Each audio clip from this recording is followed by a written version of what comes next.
Hello everyone, welcome back to my channel. Happy Sunday to all of you. In today's video, I will bring to you three different topics from different parts of the world.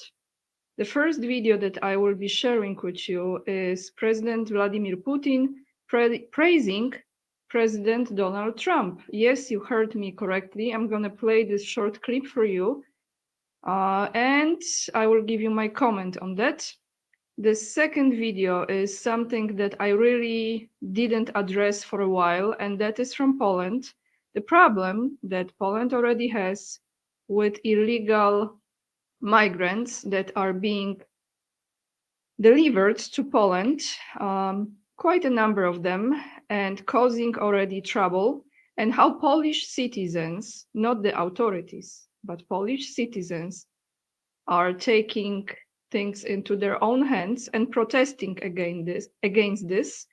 This is a video with already translation from Polish language, so I think you might like to watch it. There will be some videos showing the protests of Polish citizens as well as some of those migrants and where they come from.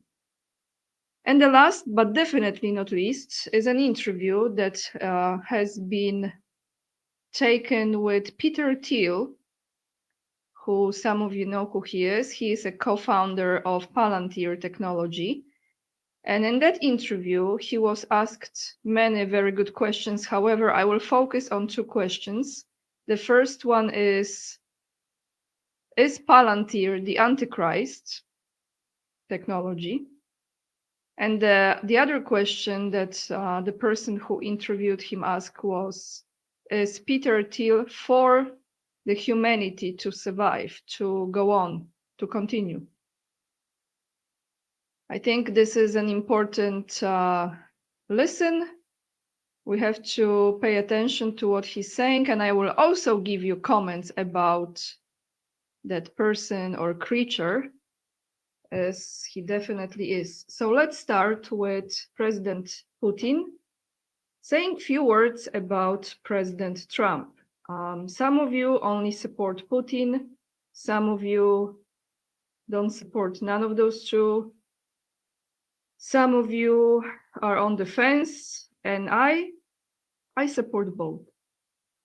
So if it's coming from a Polish person who grew up in a country during the communism time, who was conditioned to hate Russia, if I could overcome that, I'm sure many of you can overcome your hate as well. Sometimes it takes time. Sometimes it takes certain level of awareness.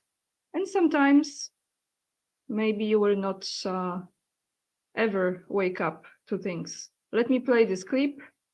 This is Putin talking about Trump.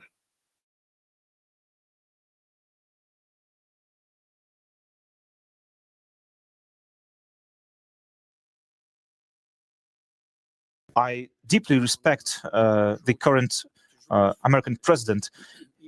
He's traveled a very long and difficult path. There were hardships along the way on his way to the White House. You know that he survived 2 attempts on his life. He's a very courageous person, that's for sure.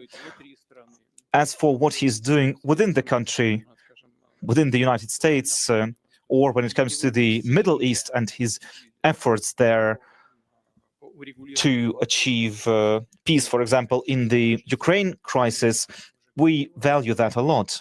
And let me say that publicly again, like I said before, President Trump, I believe, sincerely wants to achieve peace in Ukraine.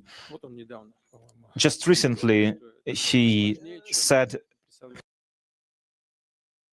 it's more difficult than he had believed before. Well, that's true, and it's to be expected, because it's one thing when you look at something from the outside, and it's something different when you actually deal with it. And the same goes for the Middle Eastern matter.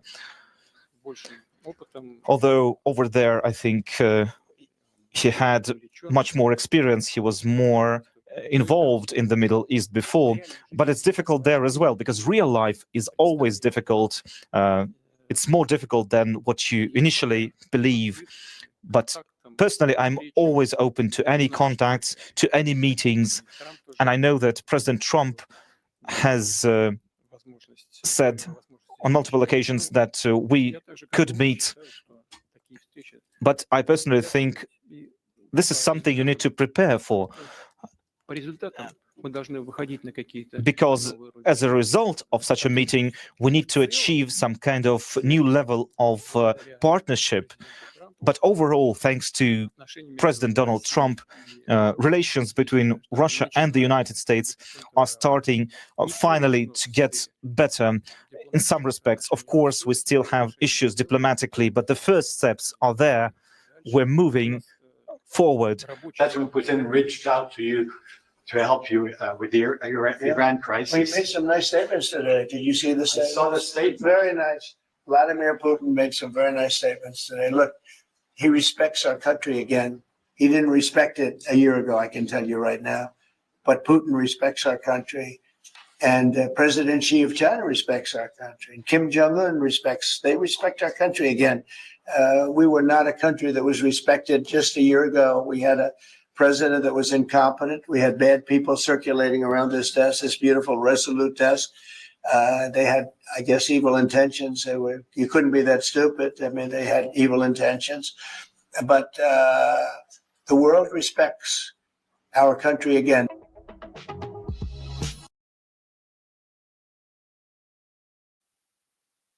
So I will say it again, and with all the respect to those who don't agree, I don't care what people think. I trust my instinct, my intuition, and my inner knowing.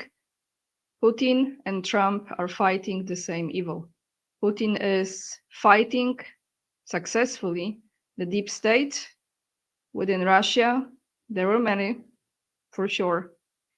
And he's fighting the evil in Ukraine. And Trump is fighting evil within the United States. But this is all connected.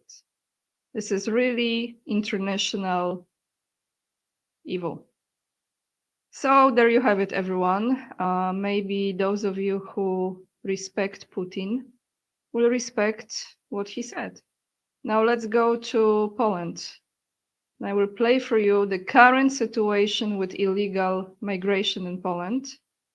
Thanks to the government of Donald Tusk, who was lying to Polish citizens, Polish people, that we will not allow that to happen. Meanwhile, they are, I don't know if you can use the word smuggling. Can you say smuggling people? I think you can, right? It's not just the goods and the objects. They are smuggling the illegal migrants from different countries, including Somalia, through German-Polish border, which is right next to my hometown. And some of those have already been found here and in several other cities. This video shows you the pictures, the videos, and it explains the current situation in Poland. So let's take a look and let's take a listen.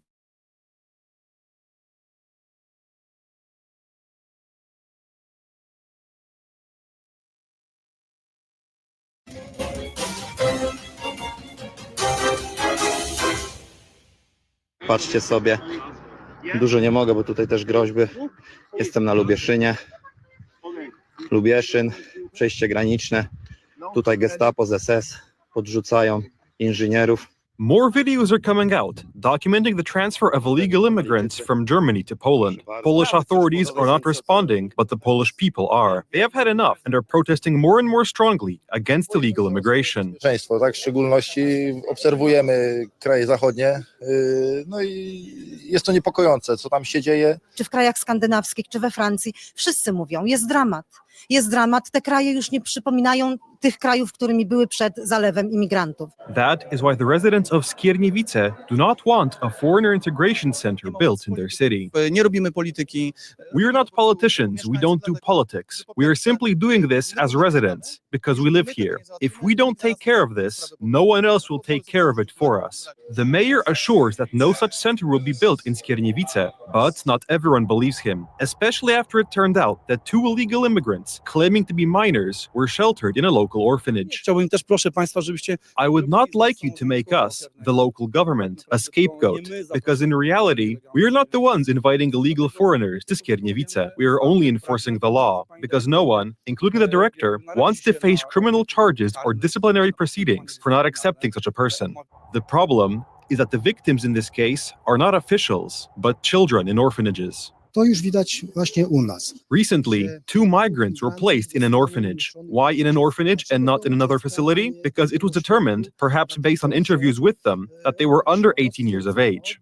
How old are they really? No one really knows, because it seems that they have already managed to escape from this center. That is why opposition councillors oppose the construction of foreigner integration centers. It is no surprise that residents are simply afraid, because it has been proven, both statistically and scientifically, that mass immigration is associated with an increase in crime, theft, rape, and robbery, which is why we, as law and justice councillors, must firmly say no. Examples of violence by migrants are abound. Take Kościerzyn, where a 27-year-old Colombian man was detained by citizens after he allegedly rode up to a local resident on his bike and snatched her wallet.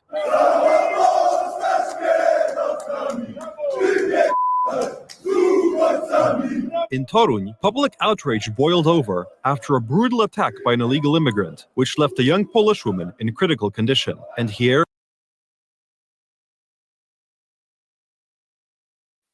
I just want to say something here because they haven't translated what those protesters were singing. And this is really like cursing in Polish language, but I'm going to tell you what it means. They said, cały Toruń śpiewa z nami, wypierdalać z migrantami. So this really, they didn't translate it like this. This is really aggravated group of people with those migrants. They say, all Toruń, the name of the city, is singing with us.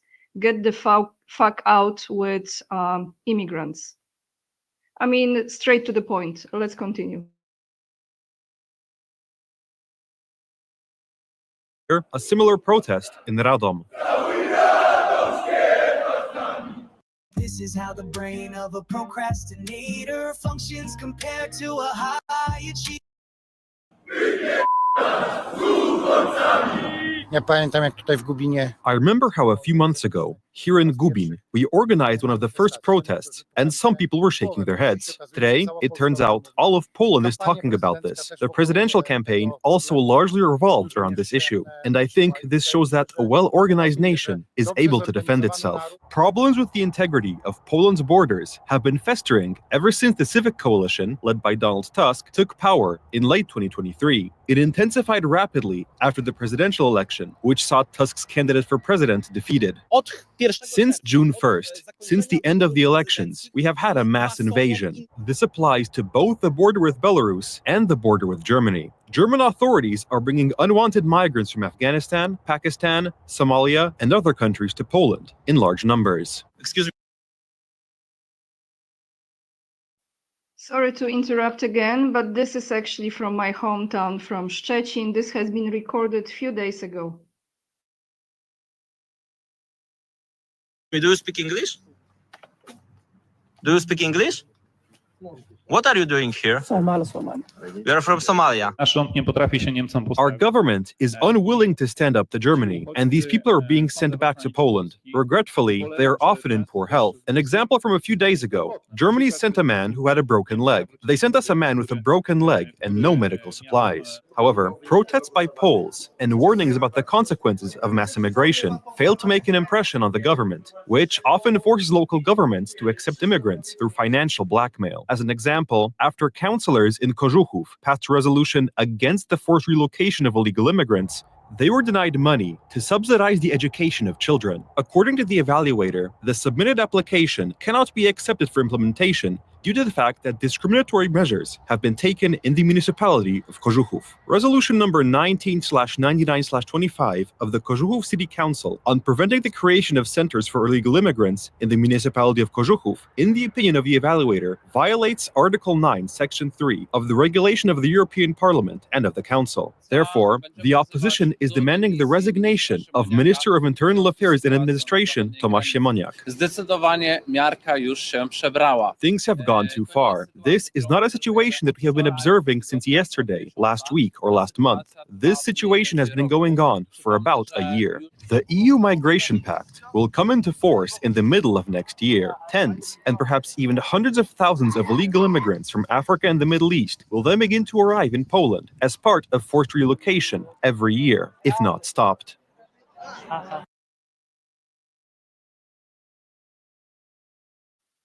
All right, everyone, before I give you my commentary on this, since I am here and I know what's going on, let me show you on the map what places they have been talking about. So the one right here, this is the map of Poland. Let me just close this. Okay, here is the map of Poland, as you can see. Let me zoom it a little bit. Here is the border with Germany. So this is my hometown, Szczecin.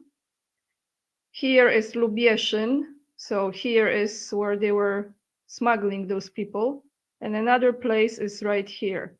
So those people are coming mainly, well, the Germans are sending them over, and Tusk said absolutely no problem, and he's allowing those people to come in. Now, what do I think about this is this. If it's not stopped, this is just the beginning. People are fully aware, a lot of people, I'm not saying all of the people, I think a lot of people are brainwashed still, and they think, oh, there is no issue because, you know, of course, if they don't go to alternative media and they don't follow what's taking place in Sweden and France and Germany and where else? Many other countries, especially Ireland. Oh my goodness, I forgot to mention Ireland. Many Polish people know because when the European Union opened the borders for Polish people to be able to work abroad, many Poles went to Ireland and UK first. Now we know UK is no longer in EU, but kind of acts like it is. So they were already returning to Poland. Many people were aware of the not safe environments there, okay? Those who don't follow the news, they might not know exactly to what extent this is an issue and it's a problem, but a lot of people do because it's on social media. So that's why you see those protesting. I think what is happening right now is it took few crimes that have been that went public on social media, that became public for people to oppose it. And I'm sure there is much more that have not been reported or haven't seen daylight and didn't have the, you know, the media presence, right? So we might not ever know about those crimes. But this is what's causing those people to stand up and also reporting, making those videos from the border and showing people what's going on. If this is not stopped, it will escalate and it will be copy-paste situation from other countries. So how I feel about it, I feel this way. This is my personal opinion, okay? It might be wrong. I actually sent some links. I'm sure he's aware of it, but our president-elect, Karol Nawrocki, who has won the presidential election, I'm not saying this is a perfect candidate, but I do have hope for him to stop this. I think once he will be sworn in, and this is in August, the current government is going to absolutely fall apart and be changed. He doesn't want that. I believe that he does not want this. He wants his children and other Polish children to be safe.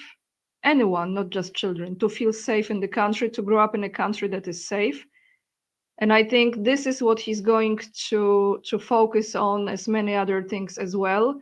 By the way, they have been trying to overturn the election results, of course, like what's new, but they were not successful in it. So all looks like in August he will become the next Polish president, and this will be definitely the focus for his presidency. I've sent some links to him.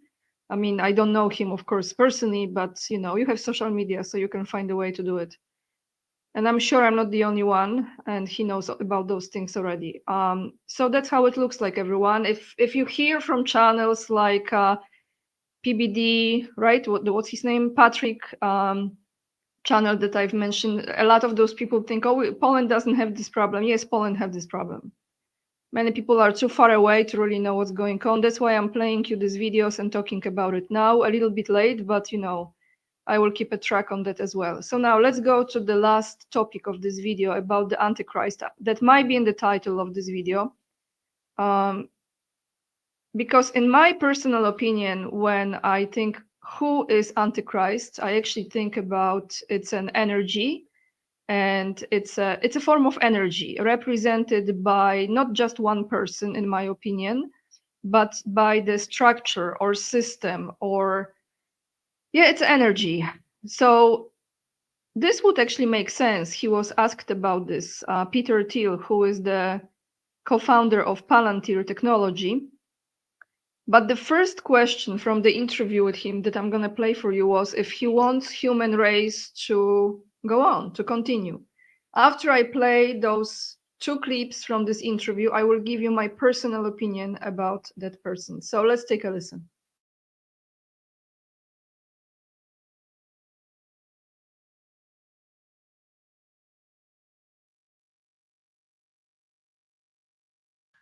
I think Yeah. you would prefer the human race to endure, right?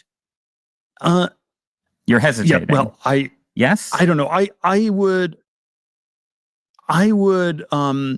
This is a long hesitation. This is a long hesitation. There's so many questions implicit in this. Should the human race survive? Yes. Okay. But I also would I also would like us to radically solve these problems. Right. And so, you know, it's always, I don't know,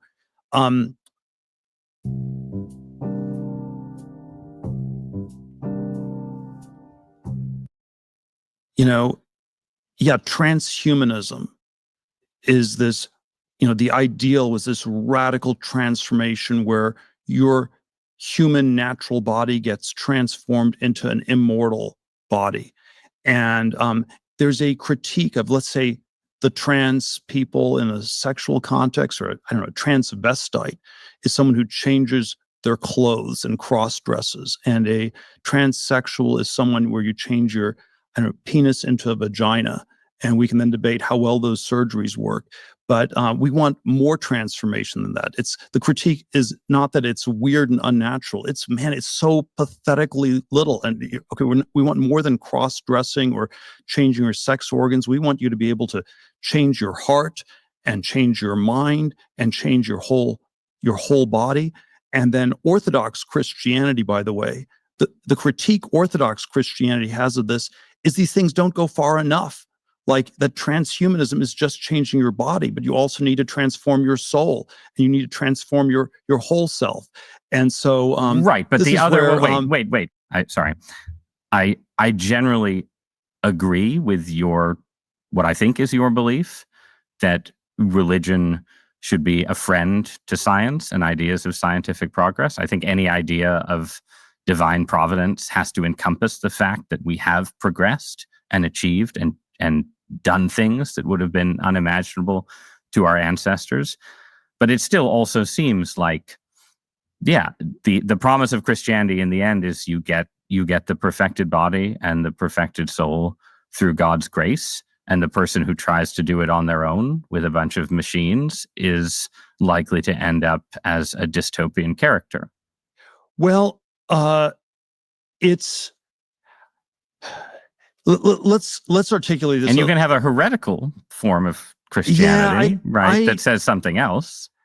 I don't know. I think the word nature does not occur once in the Old Testament, and so you know, if you you know, and there is a word in which a sense in which the way I understand the Judeo-Christian inspiration is it is about transcending nature. It is about overcoming things. And, and the closest thing you can say to nature is that people are fallen, and that's the natural thing in a Christian sense, is that you're messed up. And that's true. But, there's some ways that, with God's help, you are supposed to transcend that and overcome that. And, right. But And the people, if you just present say company you're- accepted, most of the people working to build the hypothetical machine god don't think that they're cooperating with Yahweh, Jehovah, the Lord of hosts. They think that they're building immortality Ross, on their own. Yeah, right? we're jumping around a lot of things. So Yes. again, the critique I was saying is they're not ambitious enough. Right. From a Christian point of view, these people are not ambitious enough. Now, then we get into this question: well, are they still? But they're not morally and spiritually ambitious enough.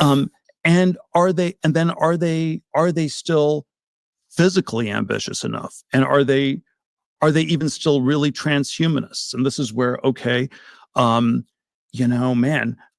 cryonics thing, that seems like a retro thing from 1999. There isn't that much of that going on. So they're not transhumanists on a physical body. And then, okay. I'm not gonna play this entire video. There is one more thing I want to play for you from this, right? About the Antichrist. So, not enough transhuman, that's what he said. Those people are not enough transhuman, and he's quoting the Old Testament. You know what? Maybe I give you my comment about him before we go to the Antichrist. He looks and feels, because I read the vibration, the energy, like there is a gray energy around him, very gray. I don't know if he's reptilian, he's a reptile, or what kind of other species is within this flesh, or he's kind of a cyborg. He's a combination of several different kinds. This is not human being to me. I know when I played a video a while back for you guys, I think it was also on Sunday, several weeks ago, when he was during the meetings of the Bilderberg group in Stockholm in Sweden. And you remember I played you that clip. He was walking on the street and he was approached by one of the independent journalists asking him a question about this. How does he feel about it? And was also a question about Epstein files, right? That he's on the Epstein list apparently. So that moment when he was walking, many of you actually has commented that his aura is absolutely, his energy is absolutely off, and this does not feel like a human being. This interview perfectly illustrates what kind of creature, well, maybe doesn't give you the exact race, okay? But to me, this is not human. This can be cyborg, some form of creation, or this is another entity that is in a human flesh. Even his answers, I mean, it just confirms my intuition, but this is how I perceive it. I would like to know your thoughts. Now let's go to the second clip. I think I can find it. This is about PALANTIR the Antichrist technology.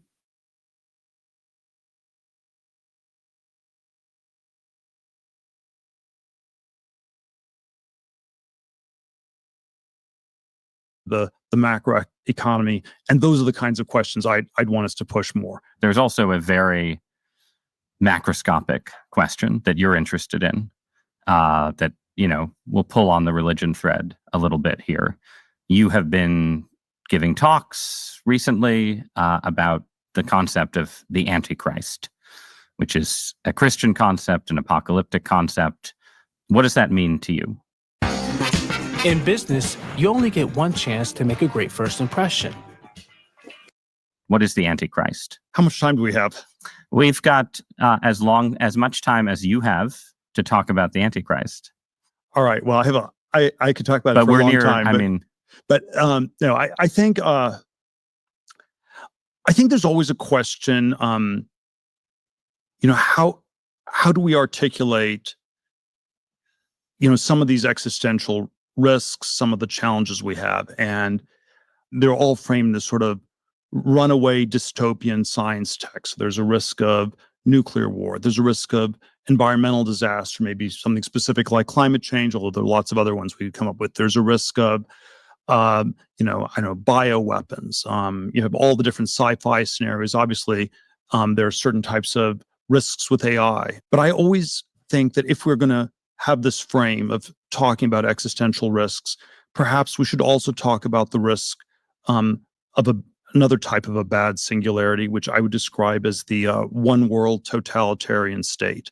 Because I would say the political solution, the default political solution people have for all these existential risks is one world governance. What do you do about nuclear weapons? We have a United Nations with real teeth that controls them, and they're controlled by an international political order. And then something like this, is also what do we do about AI? And we need global compute governance. We need a one world government to control all the computers, log every single keystroke to make sure people don't program a dangerous AI. And I've been wondering whether that's sort of a going from the frying pan into the fire. And so the atheist philosophical framing is one world or none. That was a short film that was put out by the Federation of American Scientists in the late 40s. Starts with a nuclear bomb blowing up the world, and obviously you need a one world government to stop it. One world or none. And the Christian framing, which in some ways is the same question, is Antichrist or Armageddon. You have the one world state of the Antichrist, or we're sleepwalking towards Armageddon. One world or none, Antichrist or Armageddon, on one level are the same question. Now, I have a lot of thoughts on this topic, but sort of one question is, and this was a plot hole in all these Antichrist books people wrote. How does the Antichrist take over the world? He gives these demonic, hypnotic speeches, and people just fall for it. And so it's this plot hole. It's this daemonium. Right. It's implausible. It's a very implausible plot hole. Right. But I think we have an answer to this plot hole. The way the Antichrist would take over the world is you talk about Armageddon nonstop. You talk about existential risk nonstop. And this is what you need to regulate. It's the opposite of the picture of Baconian science from the 17th, 18th century, where, the Antichrist is like some evil tech genius, evil scientist who invents this machine to take over the world. People are way too scared for that. In our world, the thing that has political resonance is the opposite. The thing that has political resonance is we need to stop science. We need to just say stop to this. And this is where, I don't know, in the 17th century, I can imagine a Dr. Strangelove, Edward Teller type person taking over the world. In our world, it's far more likely to be Greta Thunberg. Okay, I want to suggest a middle ground between those two options. It used to be that the reasonable fear of the Antichrist was a kind of wizard of technology. And now the reasonable fear is someone who promises to control technology, make it safe, and sort of usher in what, from your point of view, would be a kind of universal stagnation. Right? Well, it's more. That's more my description of how it would happen. Right. So I think people still have a fear of a 17th century Antichrist. Yes. We're still scared of Dr. Strangelove. Right. But you're saying the real Antichrist would play on that fear and say, you must come with me to avoid Skynet, to avoid the Terminator, to avoid nuclear Armageddon. Yes.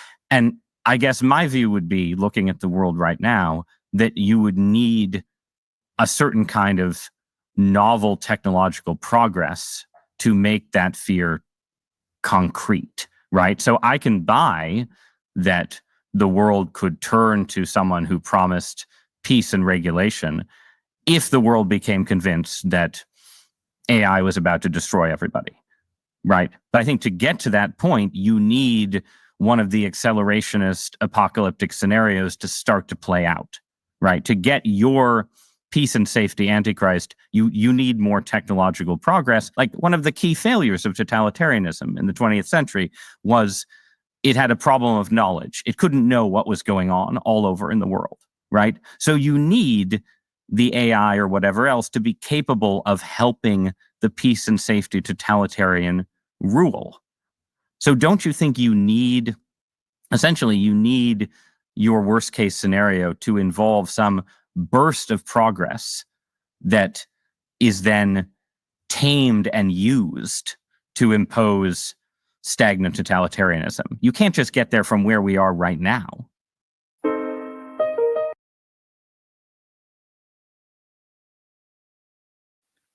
All right, few thoughts from me here before I end this video today. I look at him, his body language actually. Well, who knows what's within this body, right?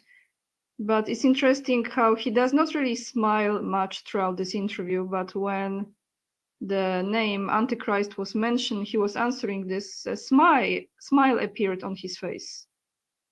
It was kind of joy there or something, I don't know, very, very awkward. And I will say, in my opinion, he is in this position to be exposed and is also to expose the evil that's supposed to be part of this technology. That's how I see it. Because when you think about it, think about China, how China operates.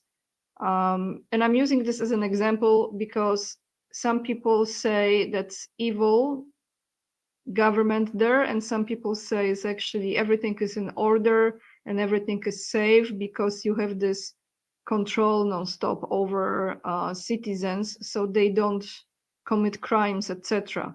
Okay, what I think about AI is this: technology is technology. It's not about the technology so much, it's about who owns this technology and who controls it. It's like with knife can serve good purpose to, you know, slice the bread and prepare food, but you can also use it as a weapon. So who is in charge and who controls it? This is the problem. Now, is this the person I would trust who was interviewed? Absolutely not. That's all I have for you today, everyone. Thank you so much for watching. If you appreciate the content that I provide you, please hit the thumbs up. It's free of charge, as well as the subscription. You can subscribe and turn on the notification bell. Those of you who have not seen my latest interview, I had interview with Mrs. Barbara Boyd. Wonderful interview. I hope you enjoyed. You can find it. It's the one before this one on my channel. And all the links to the videos I played you today are down below. Scroll down in the description box. That interview with Barbara actually has 2 parts. The second part is already posted on my locals community and on Patreon as well. And this is the way for me to support myself in this lifetime as well.